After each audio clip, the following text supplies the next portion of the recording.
So you start with something small. So I'm going to hold this and I'm just going to stab. These women are stabbing at small pieces of wool fiber with special needles. By the end of this class, they will end up with tiny snowmen that look like this. I would say stop there, work on your next one. Okay. And then kind of see how it goes. This process is called needle felting. You take basically loose wool, and it has to be a protein fiber that hasn't been specially treated. They have these scales on the fibers that like to stick to each other. Felting is using that natural ability that wool has. So French knots. Anybody else have experience with French knots? It's just one of the ways of felting, and probably the most fun, I think. I've done a lot of different crafts, but I've never tried needle felting. Takes out your frustration, for goodness sakes. I mean, all you have to do is sit here and poke it,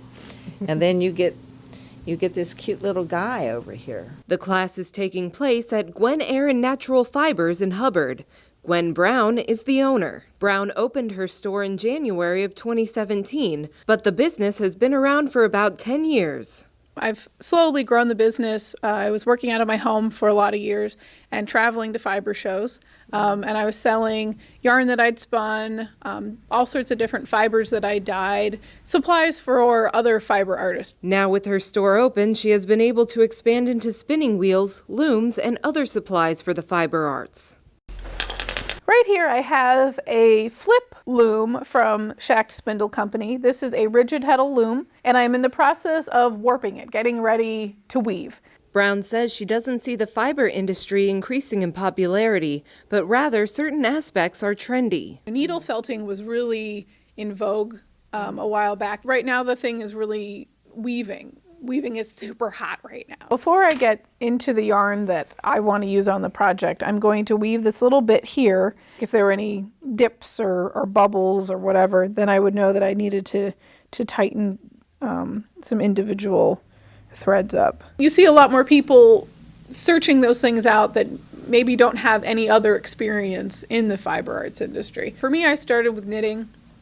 And then I moved to spinning, and once I got into that, I was like, what else can I do with this fluff that I've collected? This is called drafting, and it's where you're kind of separating out the fibers that you want to have spun from the rest of the fiber. It's a really cool thing about fiber arts. You can test out and try lots of different things without having to really commit to something.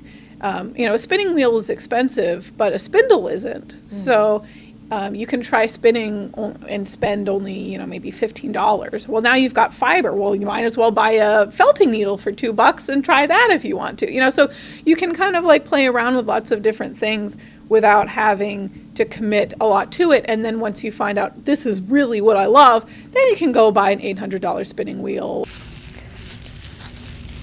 In addition to classes, Brown is also working with Craft for Humanity and the St. Vincent de Paul Society to create sleeping mats for those in need, made from plarn or plastic bags made into yarn. You take a plastic bag and you fold it up and then you cut it into strips and it makes these loops. And you just overlap the loops and pull it through. It's just a way for people to give back. I mean, I think it's cool that it uses all these plastic bags that are just like, suffocating us and overwhelming us. You can find plarn workshops at various locations in the area. Brown holds one once a month. The next one is February 8th from 7 to 9 p.m. You can find a full schedule of classes, workshops, and other events at the shop by visiting GwenErin.com. You just may find yourself a new hobby. I like to see when people do bring back some of these old arts in knitting and crocheting and even the needle felting. It would be nice if we could get some of the younger kids interested in this type of thing. I think the artisanal movement, handmade, all that kind of stuff is like really having an explosion now.